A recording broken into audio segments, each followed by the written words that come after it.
ចានៅក្នុងវីដេអូនេះអ្នកគ្រូនឹងកែចំណោទក្នុងមេរៀនការបូកចំនួនមានលេខ4ខ្ទង់និង3ខ្ទង់ដោយគ្មានត្រាទុកឥឡូវកូនមើលចំណោទទាំងអស់គ្នាចំណោទលេខ1ឈ្មួញម្នាក់លក់អង្ករថ្ងៃទី1អស់1250គីឡូក្រាមថ្ងៃទី2អស់720គីឡូក្រាមតើគាត់លក់អង្ករទាំង2ថ្ងៃអស់ប៉ុន្មានគីឡូក្រាមអញ្ចឹងឈ្មួញម្នាក់នឹងគាត់បានលក់អង្ករថ្ងៃទី1អស់1250គីឡូក្រាមចាបន្ទាប់មកថ្ងៃទី2គាត់លក់អស់720គីឡូក្រាមតើទាំង2ថ្ងៃហ្នឹងឈ្មួញនឹងគាត់លក់អង្ករទាំងអស់ប៉ុន្មានអញ្ចឹងកូនប្រកាសជាគិតអត់ទាន់ចាញ់ហើយអញ្ចឹងអ្នកគ្រូឧទាហរណ៍ក្រៅមួយចុះមុននឹងយើងគិតអានឹងឧទាហរណ៍ថាថ្ងៃទី1កូនចាយអស់1000រៀលហើយថ្ងៃទី2កូនចាយអស់500រៀលតើទាំង2ថ្ងៃហ្នឹងកូនចាយអស់ប្រមាណកូនប្រកាសជាឆ្លើយចេញហើយកូនឆ្លើយថា1500កូនចាយទាំង2ថ្ងៃហ្នឹងអស់1500អញ្ចឹងធ្វើម៉េចបានឃើញ1500ហ្នឹងគឺកូនយកថ្ងៃដែលកូនចាយទី1បូកនឹងចំនួនលុយដែលកូនចាយថ្ងៃទី2នោះកូននឹងឃើញចំនួនលុយដែលកូនចាយទាំង2ថ្ងៃចំណោទនឹងក៏អត់ខុសគ្នាពីអ្វីដែលអ្នកគ្រូលើកដែរគ្រាន់តែថាមួយវាលេខស្រួលគិតនិងលេខមួយទៀតវារៀងពិបាកគិតអញ្ចឹងកូនមើលថ្ងៃទី1គឺលក់អស់1250គីឡូក្រាមហើយថ្ងៃទី2ក៏លក់អស់ទៀតចាស់ក៏លក់អស់720គីឡូក្រាមអញ្ចឹងគេសួរសរុបទាំង2ថ្ងៃហ្នឹងថាតើទាំងថ្ងៃទី1ទាំងថ្ងៃទី2ទាំងអស់ហ្នឹងលក់អស់ប៉ុន្មានគីឡូក្រាមអញ្ចឹងដើម្បីរកចំនួនអង្ករដែលគាត់លក់អស់ទាំង2ថ្ងៃហ្នឹងគឺកូនត្រូវយកចំនួនអង្ករដែលគាត់លក់បានថ្ងៃទី1បូកនឹងចំនួនអង្ករដែលគាត់លក់បានថ្ងៃទី2នោះកូននឹងអាចរកឃើញចំនួនអង្ករដែលគាត់លក់បានទាំង2ថ្ងៃអញ្ចឹងបន្ទាប់ពីកូនជ្រើសរើសប្រមាណវិធីអីរួចហើយ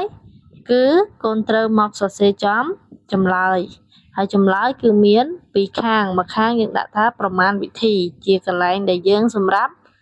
គណនាលេខគិតលេខហើយមួយទៀតខាងរបៀបឆ្លើយដែលកូនត្រូវទៅសេឆ្លើយឲ្យអ្នកដែល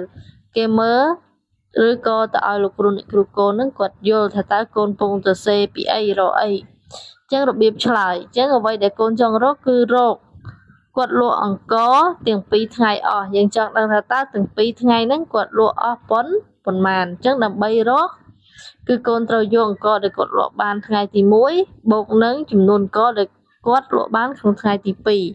ថ្ងៃទី1 1250គីឡូក្រាមថ្ងៃទី2 720គីឡូក្រាមអញ្ចឹងបូកចូលគ្នាមកនឹងឃើញចំនួនអង្ករទាំងអស់ដែលគាត់លក់បានទាំង2ថ្ងៃអញ្ចឹងដើម្បីបូកចំនួនដែលមានលេខ4ខ្ទង់និង3ខ្ទង់តើកូនត្រូវធ្វើម៉េចដំបូងអញ្ចឹងគឺយើងត្រូវសរសេរចំនួនទាំង2តួហ្នឹងឲ្យត្រូវតាមខ្ទង់អញ្ចឹងដំបូងកូនដាក់មក1250តមកបូកនឹង720អញ្ចឹងអានេះធំខ្ទង់100យើងដាក់ត្រឹមខ្ទង់100មកហើយនេះលេខ2នេះខ្ទង់10ហើយ0នេះខ្ទង់រាយអញ្ចឹងកូនដាក់ឲ្យត្រូវតាមខ្ទង់អស់មកទៅមកគឺកូនចាប់ផ្ដើមបូកពីខ្ទង់រាយអញ្ចឹង0បូក0ស្មើ0 5បូក2ស្មើ7យើងសរសេរលេខ7 2បូក7ស្មើ9យើងសរសេរលេខ9 1អត់មានអីបូកយើងទម្លាក់ចុះអញ្ចឹងចម្លើយគឺឃើញ1970អញ្ចឹងចំនួនអង្ករដែលឈ្មួញនឹងគាត់លក់បានទាំង2ថ្ងៃគឺ1970គីឡូក្រាមអញ្ចឹងគាត់ដាក់ចម្លើយខាងរបៀបឆ្លើយនេះមកដាក់1970គីឡូក្រាមអញ្ចឹងយើងអាចសរសេរកាត់ដាក់គួរកក៏បានដែរចាមិនបាច់ដាក់ពាក្យពេញក៏បានដែរអញ្ចឹង1970គីឡូក្រាមនៅជំហានបញ្ចប់គឺយើងត្រូវឆ្លើយថាអញ្ចឹងយើងឆ្លើយថាគាត់លក់អង្ករនេះអ្នកគ្រូសុំកែបន្តិចដោយសារមុនហ្នឹងអ្នកគ្រូអត់មើលអត់ច្បាស់អានេះអង្ករគឺយើងជាងកណាបើដាក់ ជើងគួរវាទៅជាអង្គរហើយចាអញ្ចឹងអង្គរទាំងពីរថ្ងៃអស់អញ្ចឹងឈ្មួញហ្នឹងលក់អង្គរទាំងពីរថ្ងៃអស់1000ចា970គីឡូក្រាមយើងអាចទៅសេកាត់គួរកមកហើយបន្ទាប់មកគឺកូនត្រូវគូសឃុំកន្លែងចម្លើយឲ្យគេឲ្យគ្រូរបស់កូនដើម្បីកូនបានបន្ទុកល្អមានរបៀបរៀបរយអញ្ចឹងអានេះអ្នកគ្រូអត់មានបន្ទាត់គូសទេប៉ុន្តែពេលគូសហើយក៏អ្នកគ្រូចេញត្រង់ដែរហើយកូនក៏កូនត្រូវប្រើបន្ទាត់គួរឲ្យស្អាតទៅសេឲ្យមានរបៀបរៀបរយដើម្បីយើងមានសោភ័ណភាពស្អាតហើយទទួលបានបន្ទុកល្អពីលោកគ្រូអ្នកគ្រូរបស់ប្អូន